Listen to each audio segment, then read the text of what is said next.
Muito bem, nós estamos tentando entender o que é sociologia. Então, recapitulando, eu iniciei delimitando o campo, informando ou tentando entender o que é ciência, o que é pensamento científico, diferenciando do pensamento mitológico, do pensamento religioso, né? Informei que o surgimento da classe trabalhadora, né, nos países centrais do capitalismo, na Europa, obrigou a uma reflexão sobre o tema. E para essa reflexão, a melhor solução veio de Hegel, da dialética hegeliana, conforme interpretada por Karl Marx. Muito bem, mencionei alguns itens da dialética hegeliana, particularmente aquela concepção belíssima, até poética, da fenomenologia do espírito, né, que o povo pré-existe ao indivíduo, né? Falei do movimento, como as coisas se transformam com o passar dos tempos, e aí me delonguei um pouco num exemplo recente da política nacional, né? Falei que é importante para a dialética submeter a realidade a um critério maior, o critério da razão. A realidade, como nos é dada, está afastada da razão, e a razão é o critério maior que pode nortear o caminho para retificarmos a realidade, né? Agora, é necessário diferenciar o radicalismo de Marx do extremismo de fascistas, por exemplo. Qual é o significado de radical? Segundo Marx, o próprio Marx, não vou me lembrar agora, numa das obras de Marx, ele informa: ser radical é buscar as coisas na sua raiz. Já viu aquele símbolo? Raiz quadrada, radical de... Ser radical é buscar as coisas na sua raiz. Você vai à raiz de algum problema, você resolve o problema. O extremista não vai à raiz de nada. Ele age de maneira extrema a um determinado fenômeno, a uma determinada coisa da qual ele discorda, sem grandes estudos. Um exemplo prático: nós estamos aqui com a luz acesa, eu a quero apagada. Eu sou radical, eu vou na raiz do problema. A luz está acesa, a lâmpada está acesa porque há uma fiação que chega até ela, vindo por um fio embutido que chega até o interruptor. Essa é a raiz da questão. Eu vou até o interruptor, interrompo o fluxo de energia elétrica, a lâmpada se apaga. Quando eu quero restabelecê-lo, basta ligar o interruptor novamente e a luz se refaz. Se eu sou extremista, a luz está acesa, eu a quero apagada. Se eu sou extremista, eu quebro a lâmpada. É uma forma?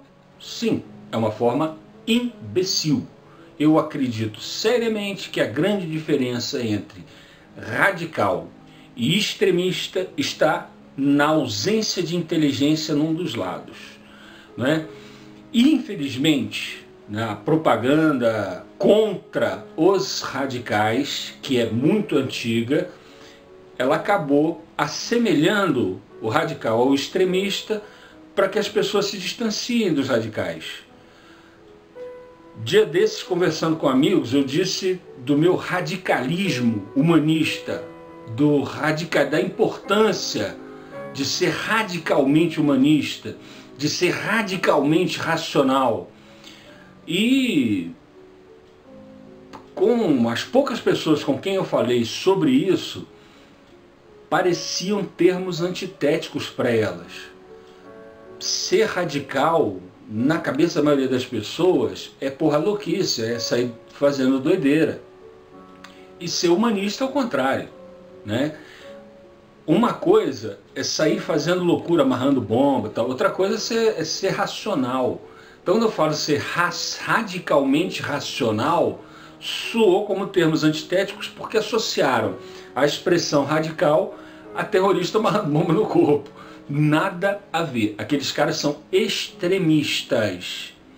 O grupo radical, já não é radical, são extremistas. Não há radicalismo em quem não busca a raiz, resolver um problema pela raiz. Preferencialmente de maneira não violenta, né? Essa é uma grande diferenciação também do radical para o extremista. Ok, isso era muito importante mencionar nesse momento. Outra coisa relevante na dialética marxista diz respeito a ser chamada durante muitos anos de filosofia negativa. Filosofia negativa porque ela representa algo que não é ainda, que é em potencial, mas não é, na aparência. Eu sou muito mais em potencial do que aparento ser. Você é muito mais em potencial do que aparenta ser. Você tem dentro de você sonhos, ideias, desejos, imaginações, medos, angústias, alegrias, enfim, e um mundo, um universo de coisas que é muito mais do que você aparenta ser. Então, o que você não é aparente é muito mais do que o que você aparenta ser. Como a dialética estuda muito mais a essência do que a aparência, ela foi chamada durante muito tempo de filosofia negativa. Quando eu estudei engenharia eletrônica,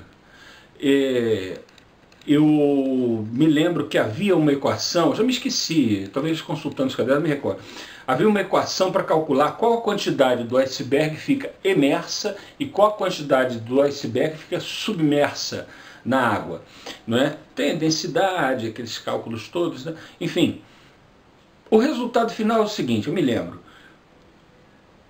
1/9 do iceberg fica flutuando, o iceberg flutua inteiro, ok, mas 1/9 fica fora da água, imerso, 8/9 ficam abaixo da linha da água, submerso.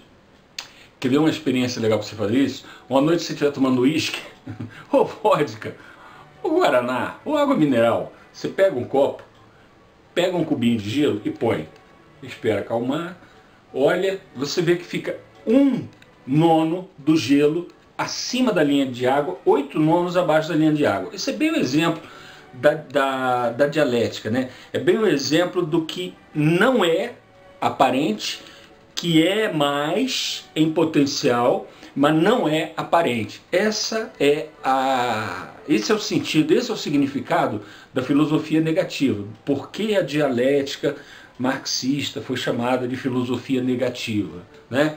Aí vem as filosofias positivas. Não confundir com aquelas bobagens monumentais do autoajudismo. Poder do pensamento positivo, eu não sei o que, bobeira. Distância desse negócio de autoajudismo não presta. A questão é, o pensamento positivo começa com Augusto Comte, né? Augusto Comte foi um sociólogo que, para reagir à sociologia revolucionária, ele criou a filosofia positiva.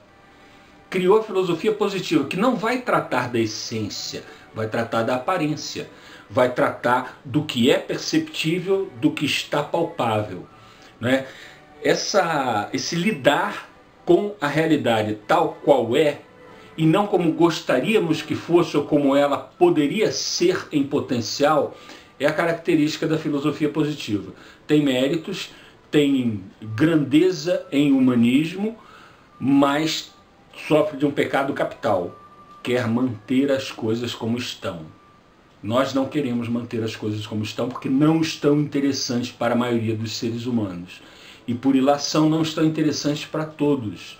Numa situação em que há opressores e oprimidos, a situação geral é ruim para os opressores tanto quanto para os oprimidos. Bom, para os oprimidos é bem mais, mas para os opressores também.